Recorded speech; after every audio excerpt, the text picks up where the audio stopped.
Here in North Yorkshire, a long-lost treasure has recently come home.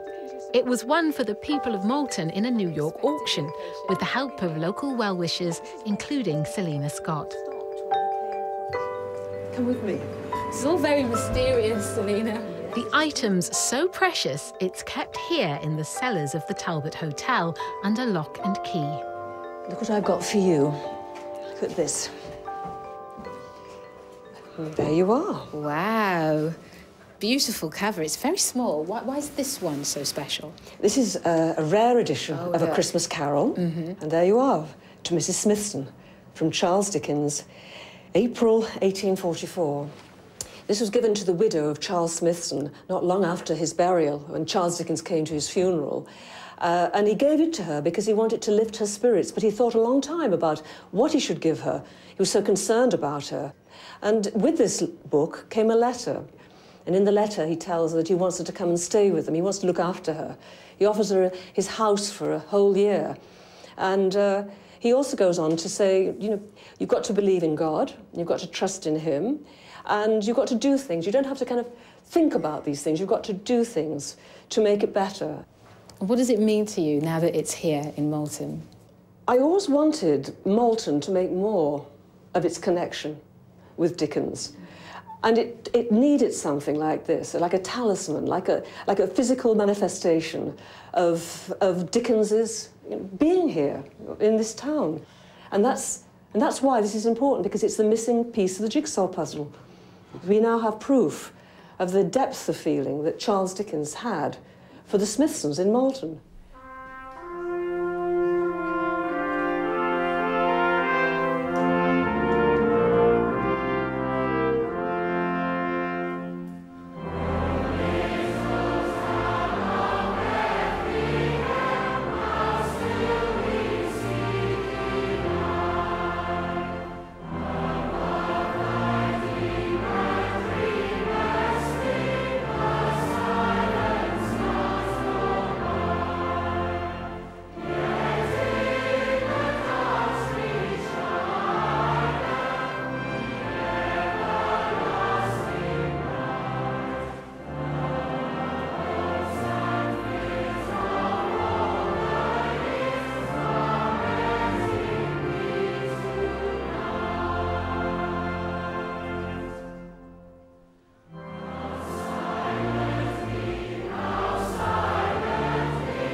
People of Malton are certainly in the Christmas spirit, and following in the tradition of Ebenezer Scrooge, who enjoyed a bowl of smoking bishop, local celebrity chef James Martin has rustled up his version of this Dickensian tipple. It's taken some making, so you better have some. Thank you, James. I wish it was as simple as more wine, but it's not.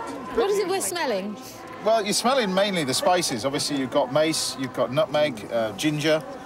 Yeah, the spices were used a lot back then. Yeah. They were used a lot, not just in this, but in all forms of cooking. When you think about goose and stuff like that, it was always done with similar sort of spices, you know. And Dickens really inspires the way you celebrate Christmas around here. It certainly does. I mean, all the shops take part as well. Everybody in their houses, you know. It's very much a community feel, this place. And for me, this is home. You know, when I come up here, you kind of relax. Although I've got a full house in the restaurant tonight, but you kind of relax. But there's something magical about it that everybody takes part. And what about the message of A Christmas Carol about reflecting over the year and trying to improve yourself? I think it's important for us all to sort of, it is the time where you kind of reflect and think about the stuff that you've done, think about the stuff that you're going to do in the future as well. Well, you must be very proud that part of Dickens' history is very much here in Malton. I certainly am. I'm proud to have come from this place, yeah. Scrooge became as good a man, a good a master, and as good a friend as the good old city knew. And it was always said of Ebenezer Scrooge that he knew how to keep Christmas well. And may that be truly said of us and all of us. And as Tiny Tim exclaimed, God bless us, everyone. God bless us, everyone. Well, that's it for this week, but next week our Christmas theme continues as Jermaine Jackman sets a Christmas Carol challenge. But for now, though, our final song from Brixton is one of celebration. Thanks for watching.